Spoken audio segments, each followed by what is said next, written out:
There it goes. Well, these are your molecular orbital diagrams. So basically, the going to explain the limitation that just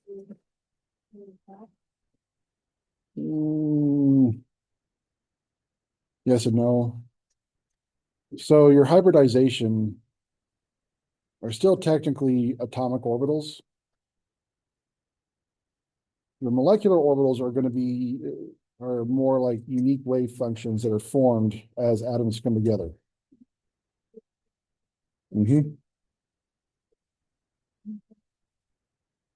Yeah. And so at the end of this chapter, you'll see we have to use a combination of both of those to kind of explain what's happening.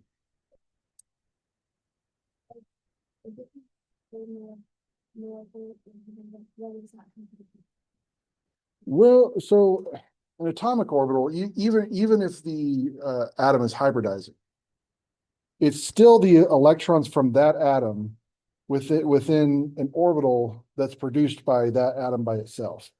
Molecular orbitals are when a bunch of atoms come together, and you think of their electron structures as unique wave functions. Because instead of thinking of electrons as like little particles that are here or there, they spread out into more of a wave pattern. Yeah, and then the electrons will start mixing into new patterns, and these orbitals that are unique to the molecule form. And so at a bonding level, and that's where we start getting into at a bonding level, you have orbitals that are phasic, so they're able to actually combine. At an antibonding level, you get orbitals that are antiphasic, uh, and so they will actually repel each other. That's why the energy goes up so high. So if you have two waves that are antiphasic, so the best way to think about it would be trying to mix a sine wave with a cosine wave. They are their phase is off by 180 degrees. Those are going to destructively interfere with each other. So in electron terms, you're going to get a repulsion of the orbitals. Now, if you ever want to really study it in depth, later on, you can take a chemistry 400 level with me. We'll do quantum chemistry.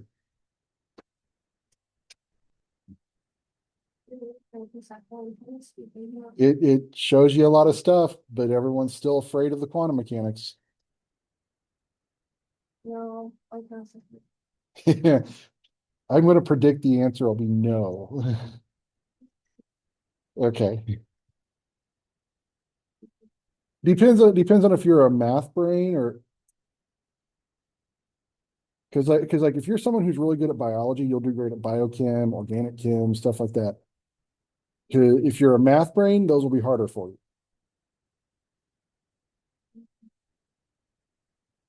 Ah, well, hold on to your seat because as we get into like actual second semester stuff, it's going to ramp up. It's not the hardest math, but it's still you have to wrap your mind around it.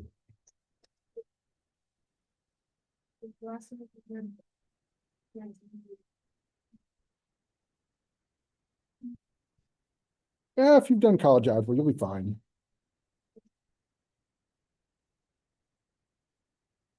You should be fine. You should be fine. We'll find out. Okay, so let's start. Okay, so let's review a little bit. We're going to look at three different structures for fluorine. Two of them are very unlikely. One of them is what actually occurs. But fluorine is fluorine mixing or non-mixing? Oh, okay. So let's go back up to here. So this gives you an idea of sp mixing. So as atoms get larger, they get more protons in the nucleus.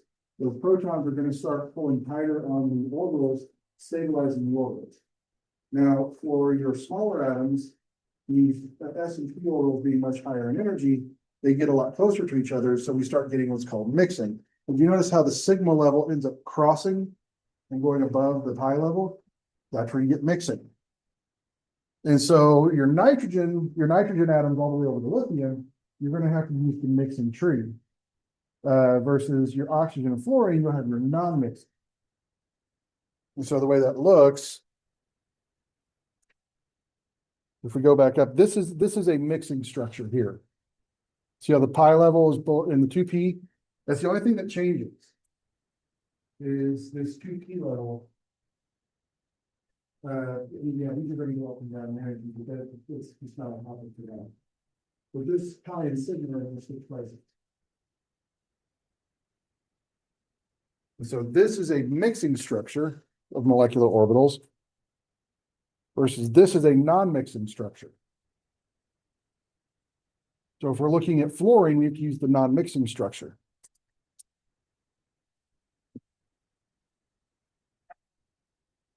If you take inorganic chemistry, we'll talk about molecular symmetry, orbital symmetry, and then mixing will be a lot more clear once we talk about symmetry.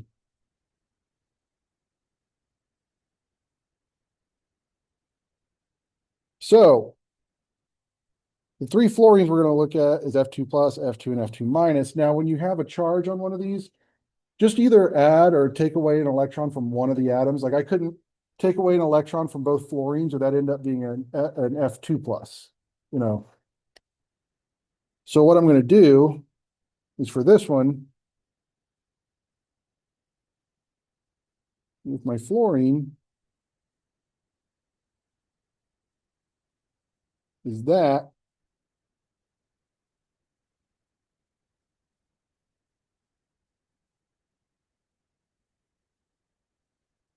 that's going to be my F plus. And so for this molecular orbital structure, doesn't really matter. I'm going to put F plus on that side, regular fluorine on that side. And then I have the 2s level and the 2p level.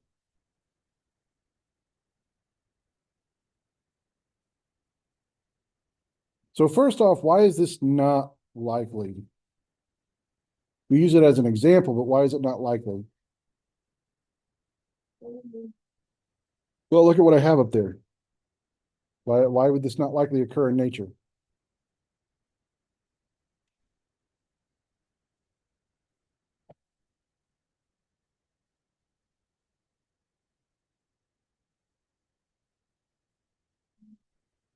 Do what? Well, so think of it more as how much fluorine likes its electrons. So fluorine is the most electronegative element in the periodic table. Taking an electron away from fluorine is like trying to take a piece of cake away from a fat kid. It's just not a super easy thing to do.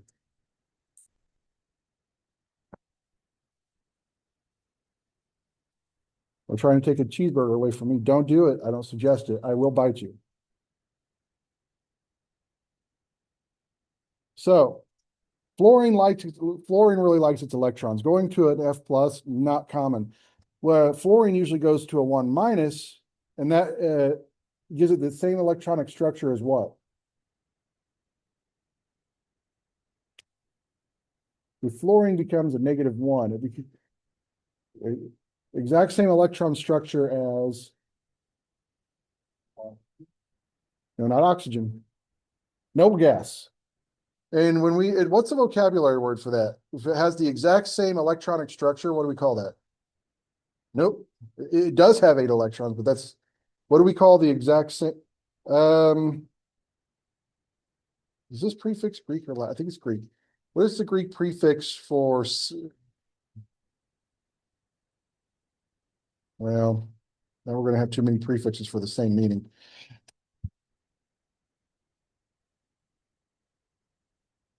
Does anyone remember the vocabulary word for the exact same electronic structure? Not homo. I did. Yep. ISO what?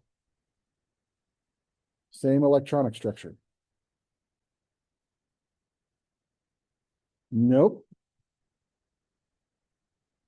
Isotope means same element, but different neutrons. It's isoelectronic. So that's your word for the exact same electronic structure. So an F plus isn't really going to happen. The ionization energy of a fluorine is just astronomical. But we can use it as an example. So let's do our 2s level. Each fluorine is going to give us 2 electrons from the 2s level. So we're going to fill those in lowest energy to highest energy. So that takes care of our 2s level. Now, the positive fluorine is going to give us 4 electrons at the 2p level. The regular fluorine will give us 5 electrons at the 2p level. And so then we have to fill in 9 electrons, lowest energy to highest energy. Each sigma can only take 2. The pi level will be 4. There's 6, 7, 8, 9. So let's do the electron configuration for this, the molecular orbital electron configuration. So it's a sigma 2s2, sigma star 2s2, sigma 2p2, pi 2p4, pi star 2p3. Now, you're supposed to, when you get to standardized exams, you're supposed to be able to answer a lot of questions just from that electron configuration. So there's a couple of things you can do. To know if you have a mixing or a non-mixing structure, look at the first 3 terms.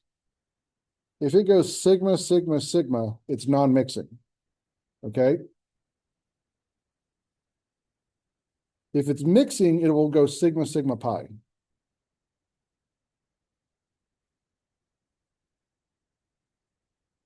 Also, is this molecule paramagnetic or diamagnetic?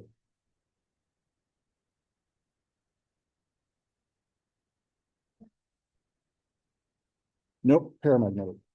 Remember, unpaired electrons give us a paramagnetic structure. Now, the way you could tell that just from the electron configuration is sigmas hold a maximum of 2 electrons.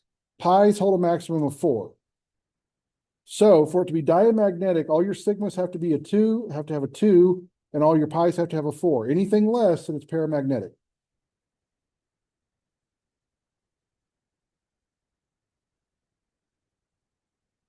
Okay, then the bond order.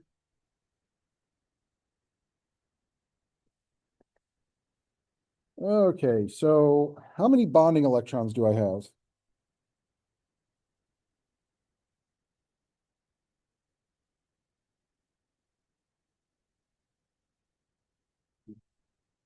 Nope, there's 8. You always want to make sure, so your bonding comes from all of the orbitals that don't have a star.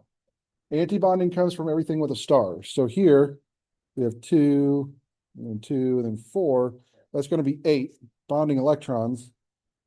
And then my star levels are where my antibonding comes from. So I have 2 and 3. I'm going to subtract off the 5 antibonding, divide by 2.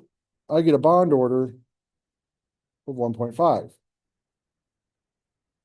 When you're doing your homework, anything that has a 0.5 bond order or above, you can consider stable.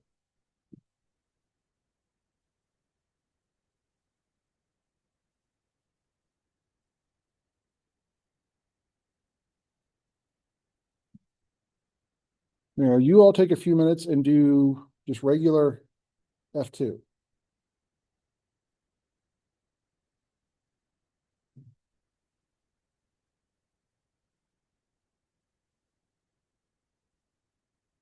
I wonder with this class, if I should go back to true false questions. I stopped doing true false on quizzes and exams because when I first got here, everyone hated them. It didn't matter how you wrote them or how I wrote them, everyone thought they were trick questions.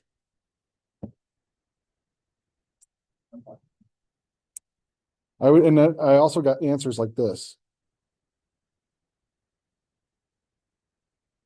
I was like, really? Are we hedging our bets here? Is that what we're trying to do? Now, my favorite one was where I came from. The professor I learned from, she would ask this when she'd go true or false. The frequency of red light is 500 nanometers. That is a really, really mean question. Because 500 nanometers is within the red light spectrum. However, she said frequency in nanometers is a wavelength. And she expected you to pick that out. So we had students trying to memorize the visible color spectrum. And they're like, 500, that's red. Yes, that's true. No, no, no. She said frequency. I tried to tell them the whole semester, don't memorize the color spectrum. Read the question. They didn't listen.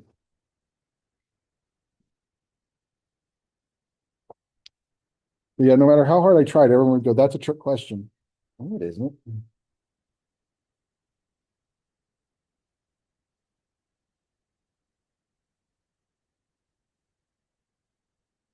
Remember, each fluorine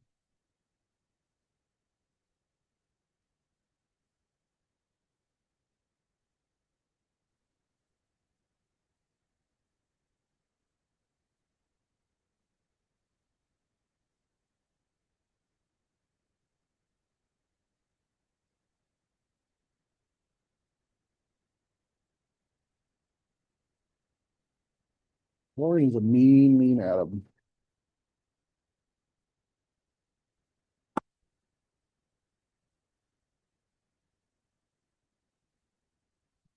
Where I came from, the Ohio River had a lot of compound called C8 in it.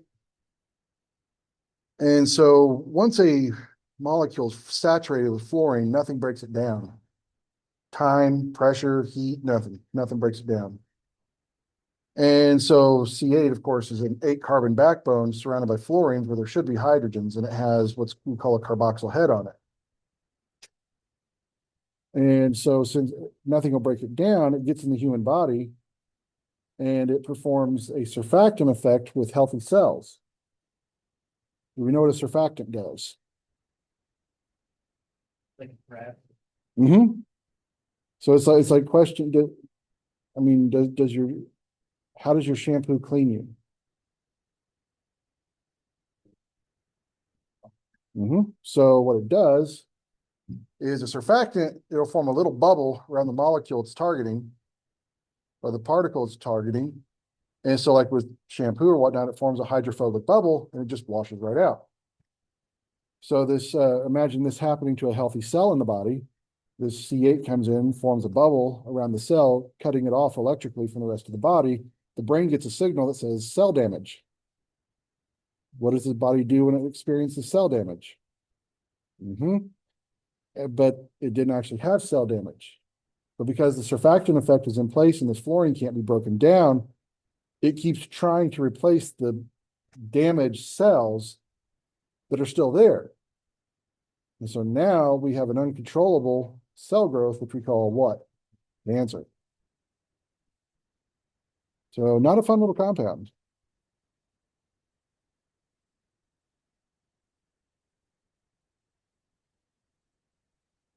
C8 is what they used to use to make Teflon and Scotchgard. Gives you any idea of its stability. Like to make the jump on. Mm-hmm.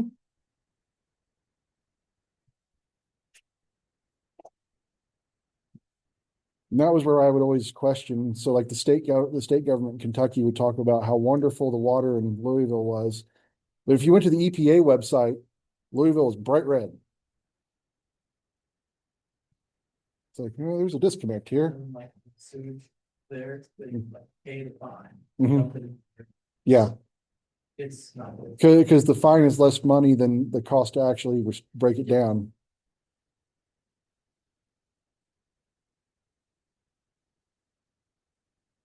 Have you figured this one out yet? No. Did you try?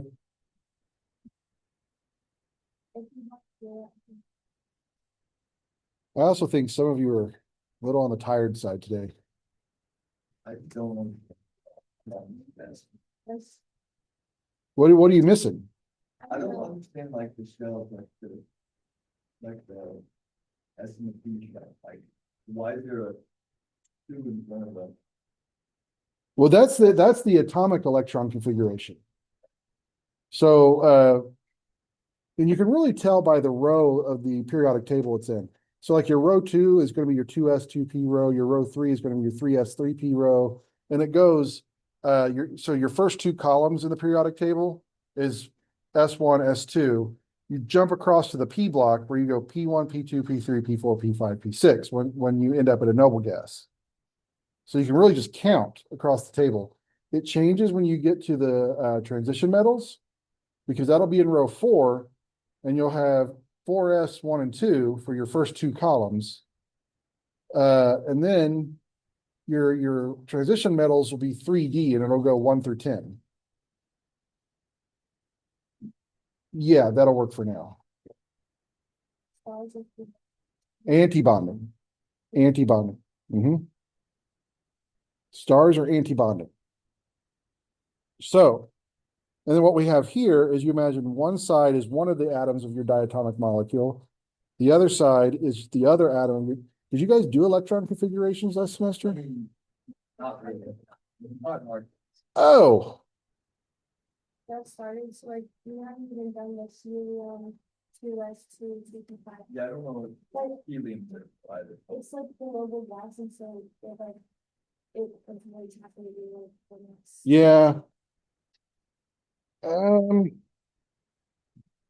If we do, Let me see if I can find something that might help. we started talking about the chart and Let's see. That's why I always use the NIH. So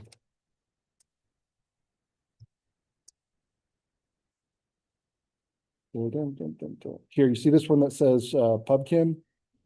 This is a great one to study with, because you can, it gives you the periodic table in different ways.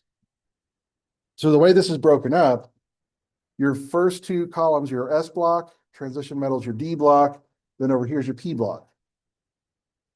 And what you're doing is you're starting, like row 1 is principal quantum number level 1, n equals 1. And you're starting, you're counting. So you have 1s1, so it's 1 electron at the n equals 1 level. At n equals 1, you only have an S subshell. We'd have to go all the way back through quantum numbers to do this. We don't necessarily need it this semester, but it is something I suggest reviewing. Over here, you have your 1s2. Then you go over here, row 2. So again, if you did the full configuration, lithium would be 1s2, 2s1, 1s2, 2s2. You jump across, and the S level is filled at 2 electrons. So then you have 1s1, 2s2, 2p1, 2p2, 2p3, 2p4, 2p5, 2p6, and so on and so forth. You don't get D orbitals until you hit n equals 3. Okay. And so the way this goes energetically, you get all the way down to here, row 4.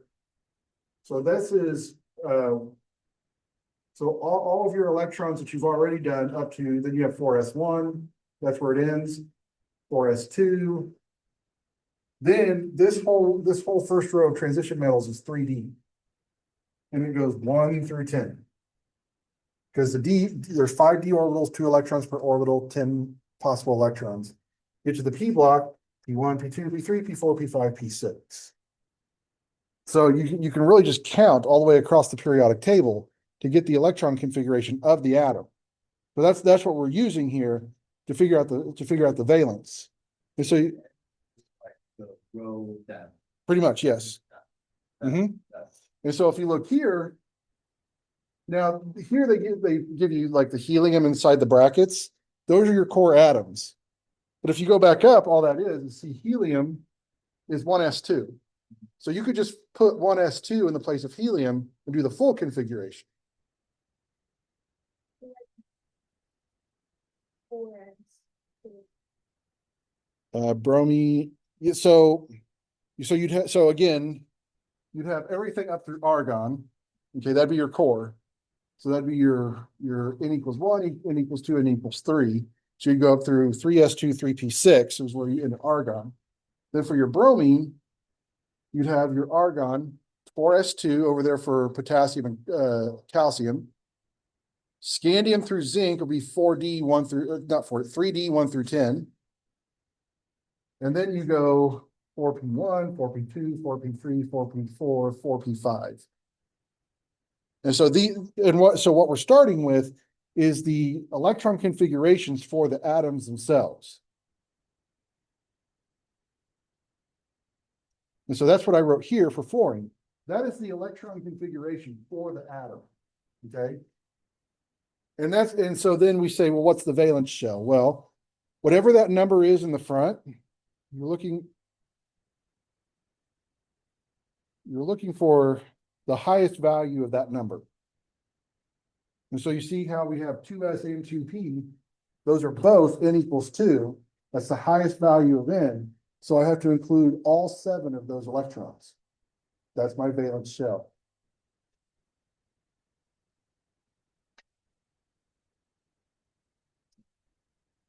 We'll get you there.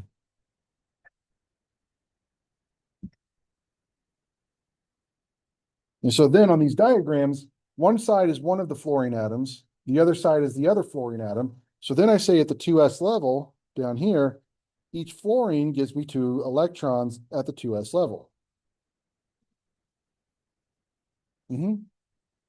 So then I go into the middle, which are my molecular orbitals. So the 2 fluorines combine to form a molecule. In the middle, I get the molecular orbitals at the various energies, bonding and antibonding. And so I have to fill in 4 electrons, lowest energy to highest energy. So I do 1, 2, 3, 4. Now, each fluorine is going to give me 5 electrons at the 2p level. That's up here. We get 1, 2, 3, 4, 5.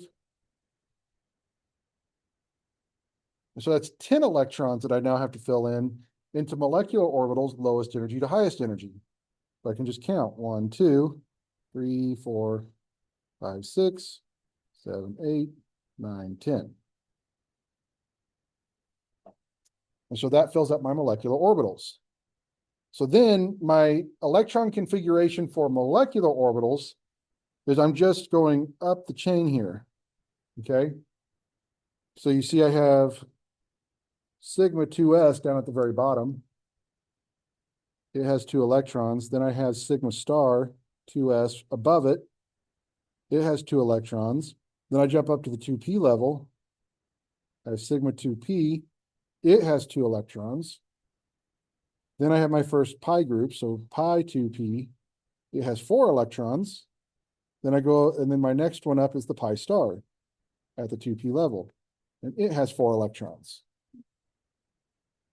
Yeah, so this is the electron configuration for molecular orbitals, whereas this is the atomic electron configuration.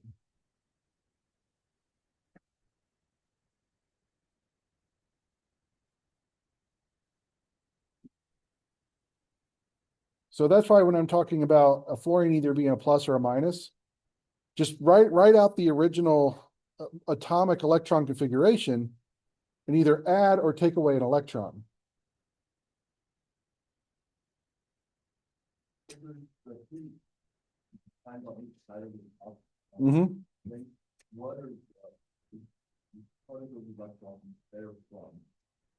So those are going to be the electrons from the 2p orbitals of each fluorine. And so do you remember? Yeah, so you remember a p subshell has 3 orbitals, px, py, pz.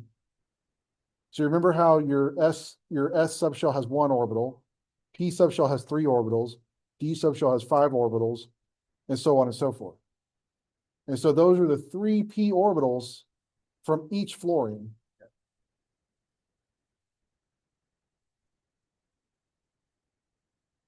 Now, if I'm just looking at this molecular orbital configuration, you notice how all my sigmas are 2s and all my pi's are 4s. That means everything's full. That means this is a diamagnetic molecule. If everything is paired, every electron is paired, it's diamagnetic. If you have any unpaired electrons, it's paramagnetic. So if you see any of those numbers less than a 2 or a 4, you have a paramagnetic molecule automatically. And again, if someone asks, is this mixing or non-mixing? Well, see sigma, sigma, sigma, non-mixing. If it goes sigma, sigma, pi, it'll be mixing. So then the bond order in this case, because remember, we're going to take all of the bonding electrons, subtract off all the anti-bonding electrons. So let's look here. Anything without a star, so there, I'll put a star there, star there. Anything without a star is bonding. So that's 2, 4, 8. So that's 8 bonding minus the anti-bonding, which is 2, that's 4, is 6. And I always divide by 2. And so this ends up giving me a bond order of 1, which is a single bond.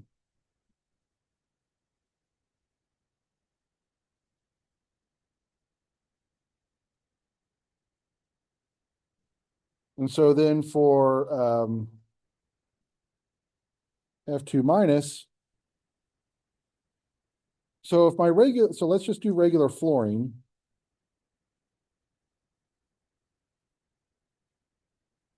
There's the atomic electron configuration for fluorine. But I want this to be a negative, a fluoride, a negative ion. So that means I'm going to add an electron right there. To fluorine, if I either add or take away an electron, it has to be at the 2p level. Why?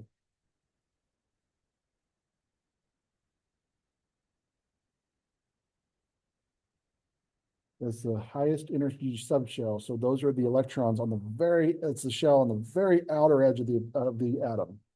Electrons will either be added to or taken from there first if it's going to happen.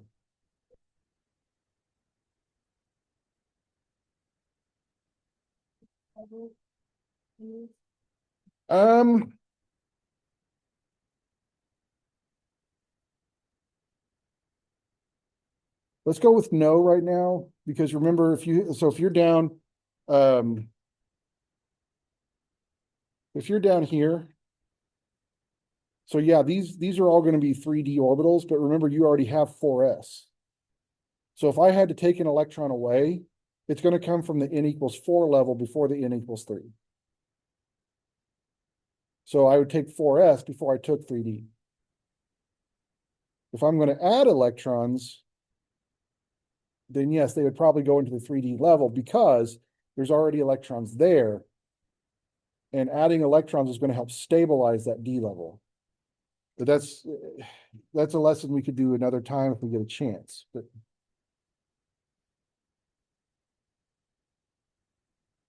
okay, so let's look at the F2 minus. So we know that, again, one of our fluorines will be the regular fluorine with the 2 ending in 2p5. The fluoride will end in 2p6.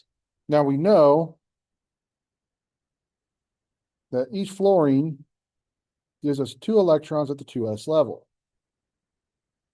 So again, that's those right there. So then I fill in those 4. Then at the 2p level, so we'll say that's our fluoride on that side. Okay, well, I have 6.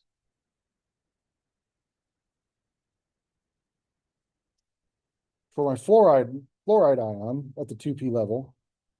My fluorine ends in 2p5. So that means I have to do 5. And then I have 11 electrons I have to fill in from lowest energy to highest energy. That'll be 1, 2, 3, 4, 5, 6, 7, 8, 9, 10, 11. And so this one, going lowest energy to highest energy for the electron configuration. sigma at the 2s level 2, so that's that one. Sigma 2s star 2, that's that one. Sigma 2p 2, that's that one. Pi 2p 4, that's that level. Pi 2p star 4, that's there. And well, I'm out of room, but sigma 2p star 1, that's that one. Now, just looking at this configuration, you can tell it's paramagnetic. I have a sigma level that's less than 2, which means something's, there's an electron unpaired. Has to be paramagnetic. Bond order. Okay, so let's look at our bonding electrons. Well, I have 2 plus 2 plus 4. That gives me 8. I'm going to subtract off anti-bonding electrons. So everywhere there's a star, 2 plus 4 plus 1 gives me 7. Always divide by 2. This gives me a bond order of 0.5. So you can see as we add electrons, this molecule gets closer and closer and closer to breaking apart. Now, which one of these would have the longest bond length? We have a 1.5, a 1.0, and a 0.5 for our bond orders. Which one is the longest bond? Oh, that's the shortest. So the smaller the bond order, the longer the bond. And you can think of it this way. Your single, double, triple bonds align up with bond order of 1, 2, 3. Okay? So your triple bonds are much shorter than your single bonds. So the smaller that bond order, the longer the bond. Because remember, a bond order of 0 is no longer a molecule.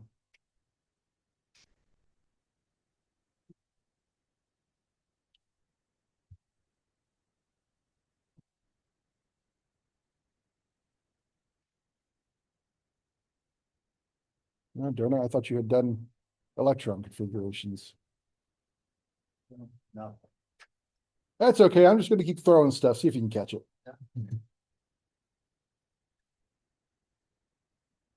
Okay. I'm sorry. I laughed for like 10 minutes when I made this one. Can everyone just hear it in their head? I love that one. There is a video on YouTube of that loop for 10 hours. Lizard, lizard, lizard. So now we're going to look at heteronuclear diatomics. Again, heteronuclear means what? Different atoms. Okay, so I'm going to show you the CN molecule, okay? Now, here's something to keep in mind. Let's take carbon dioxide, for example. Play it. It's like this weird thing, like pushing a button. He has a cell phone. It has like the lizard emoji on it. He just keeps hitting lizard. So let's think about carbon dioxide. Carbon monoxide, CO. Okay, that's a good example. Oxygen is a non-mixing atom. Okay, carbon is a mixing atom. When you have a pairing like that, you have to use the mixing tree. Okay, so this here, where you go sigma then pi, that's non-mixing. The mixing structure would be right here. You see how the pi and the sigma have switched places? So for carbon monoxide, you have to use this structure because carbon is non-mixing. Now, gosh, dude, I will be happy to be done with this chapter. Carbon is mixing. Oxygen and fluorine are non-mixing. Nitrogen to the left is mixing. Ugh. Okay. So let's look at the individual atomic electron configurations. So carbon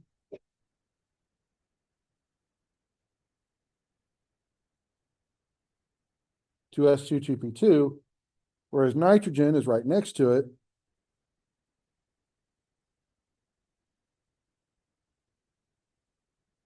So you see how the 2p just gained a single electron going one atom to the right? So now I'm not going to draw the structure with 2s on the bottom, 2p on the top. I want to draw them larger so that you can see them better. So I'm going to start with the 2s part of this structure. And now watch what happens.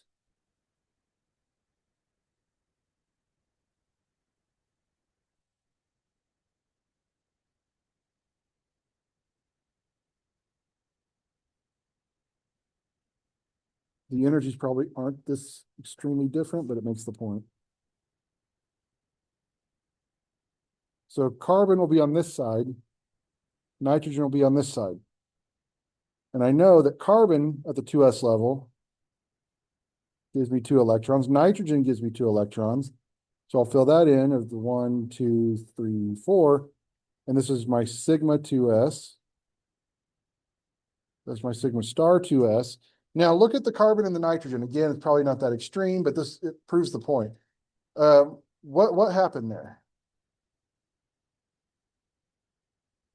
You notice how up here the 2s orbitals were right next to each other?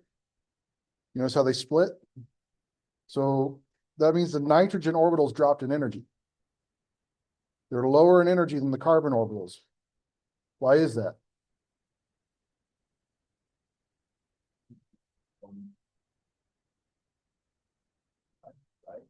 And so as you go one to the right, what happens to the nucleus? What's added to it? Not electronegativity, protons. So you get a larger positive charge from the nucleus the further right you go.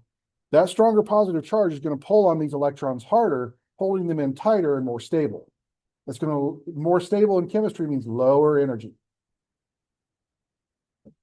So then we go to the 2p level. We have carbon, nitrogen,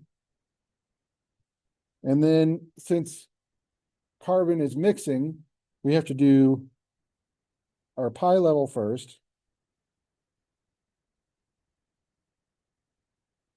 Then our sigma level.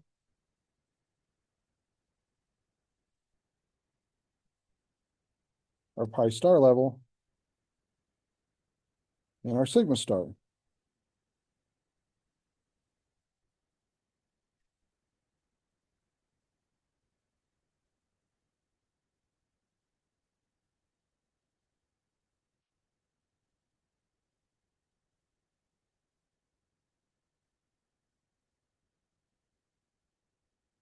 Well, oops, I'm supposed to draw that there. Like I thought that looked weird. There we go. So remember that carbon at the 2p level has 2 electrons, nitrogen 3. So I have 5 electrons I have to fill in, lowest energy to highest energy. So 1, 2, 3, 4, 5. So again, this is a paramagnetic molecule. You get a bond order of 2.5 if you work it out. So remember, each side of these structures is a single atom from the molecule. And then the orbitals in the middle are your molecular orbitals that are formed once the molecule comes together.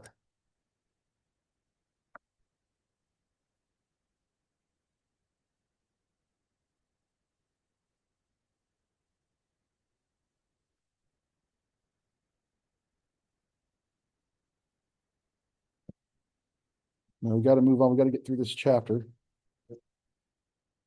Okay, combining the localized electron and molecular orbital models. We have used both of these to really explain what's going on. Look at this here.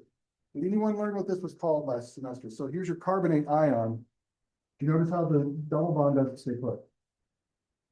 What do we call that? These are 3 energetically equal structures. This is called resonance. So what happens in resonance is we're used to drawing molecules where we put the electrons in a specific location. It's not always the case. Actually, it's very rarely the case. We get what's called delocalized electrons. You see that pi bond moving around? Those are delocalized pi electrons. So, like in here, I mean, of course, the carbon is sp2 hybridized.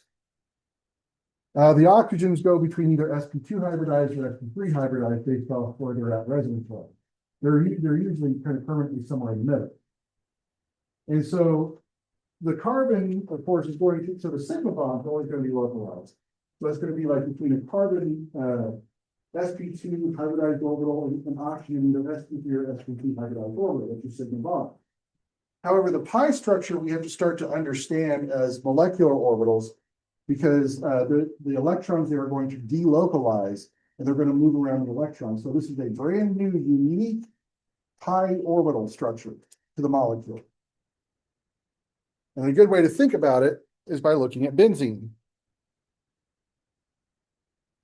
So here, again, every carbon is going to be sp2 hybridized. So if you want to talk about the localized electrons, you're going to get sigma bonds either between carbon sp2 hybridized orbitals or between a carbon sp2 and a hydrogen 1s orbital. Those will be localized. However, you see all of the 2p orbitals that weren't used in the hybridization. So yeah, we can draw it like this where we put the double bonds in specific locations, but they don't actually stay there.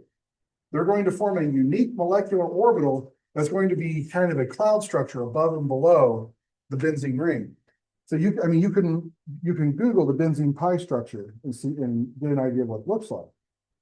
So in this case, we have localized electrons. We also have delocalized electrons.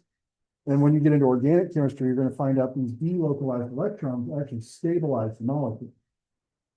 And so those double bonds aren't really stuck in those locations. They're kind of in all of the locations equally at the same time.